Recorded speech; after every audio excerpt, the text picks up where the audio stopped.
Dear students, welcome to the classes of Ray Academy. Today we are studying comparative statements and common size statements. From the following information, prepare comparative statement of profit and loss for the year ended और year भी दे रखा है, यानी second year ended, first year, second year, last year, current year. तो format आपको पता है, comparative statement of profit and loss. Company का नाम दे रखा है तो लिखो, नहीं तो नहीं। फॉर द ईयर एंडेड यहाँ पे ईयर लिखो, मैंने लास्ट ईयर करेंट ईयर लिखा है। तो particulars, last year, current year, absolute change, increase और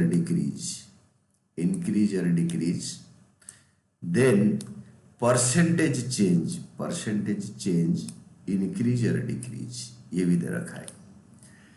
देन ये तीनों कॉलम में रुपीज आएगा, ये तीनों कॉलेज में रुपीज लिखो और परसेंटेज चेंज में परसेंटेज का सिंबल। देन क्वेश्चन के अकॉर्डिंगली आपको आंसर करना होगा। लिखा है रेवेन्यू फ्रॉम ऑपरेशंस। इस केस में रेवेन्यू फ्रॉम ऑपरेशंस में यहाँ पे आएगा इनकम पहले हेडलाइन रखेंगे, income revenue from operations, sales से जो पैसा आता है। तो 2 लाख 4 लाख मतलब आपको जो डिफरेंस निकालनी है, पहले साल 2 लाख है, दूसरे साल करेंट लास्ट ईयर था 2 लाख, करेंट ईयर का 4 लाख। यहाँ पे लास्ट ईयर करेंट ईयर ना लिख के ईयर लिखना है। यहाँ पे भी 2025 2026 ऐसे। तो आपके अभी 4 लाख से 2 लाख माइनस करो, you will be getting 2 lakh. तो परसेंटेज चेंज निकालने के लिए इंक्रीज डिक्रीज, ये इंक्रीज हो रहा है, 2 लाख बाई 2 लाख इंटू 100। तो this is coming to be 100%, ये वाला आंसर।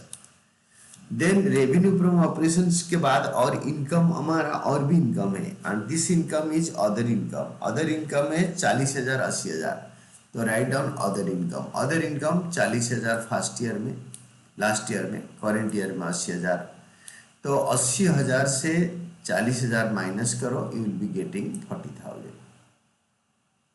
तो ये 40,000 डिवाइडेड बाई 40,000 इंटू 100, तो ये 100% आया, दिस वन।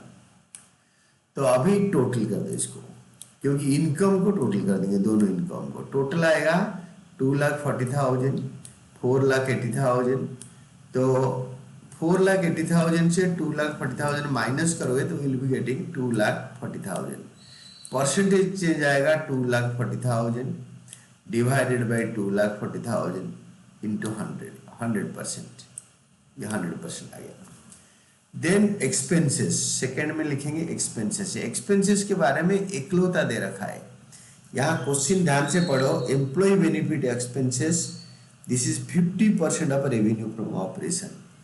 तो एम्प्लॉय बेनिफिट एक्सपेंसेस है, यानी वेजेस, ये आपके रेवेन्यू फ्रॉम ऑपरेशन का इसका 50%। ये पूरे लाइन का आधा नीचे उतार दो, इस पूरा लाइन का, मतलब इसका नहीं, ये तीनों लाइन को पूरा उतार दो रेवेन्यू फ्रॉम ऑपरेशंस में, एम्प्लॉय बेनिफिट ऑपरेशंस में इसका 50%। देखो 2 लाख का आधा 1 लाख, 4 लाख का आधा 2 लाख, 2 लाख माइनस 1 लाख 1 लाख, या 2 लाख का आधा 1 लाख, कैसे भी। तो 1 लाख बाई 1 लाख इंटू 100%। और कोई खर्चा है ही नहीं, इसमें एक ही खर्चा है, तो ये खर्चा को टोटल करो, दिस इज ऑल डन। तो ये खर्चा अगर टोटल हो गया तो फाइनली हमें निकालना है नेट प्रॉफिट। 1 से 2 को माइनस करोगे, net profit before tax and net profit, ये 1 टोटल है, ये 2 टोटल है। 1 से 2 को माइनस करने में 2,40,000 से 1 लाख गया तो 1 लाख आया, 4,80,000 से 2 लाख गया तो 2 लाख आया, 2,80,000 आएगा। तो देन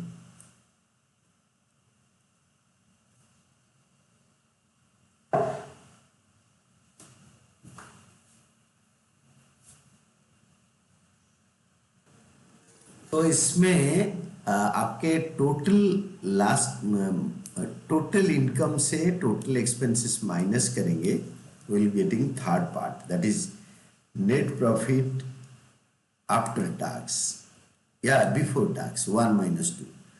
तो this is 2,40,000 minus 1,00,000 is equal to 1,40,000.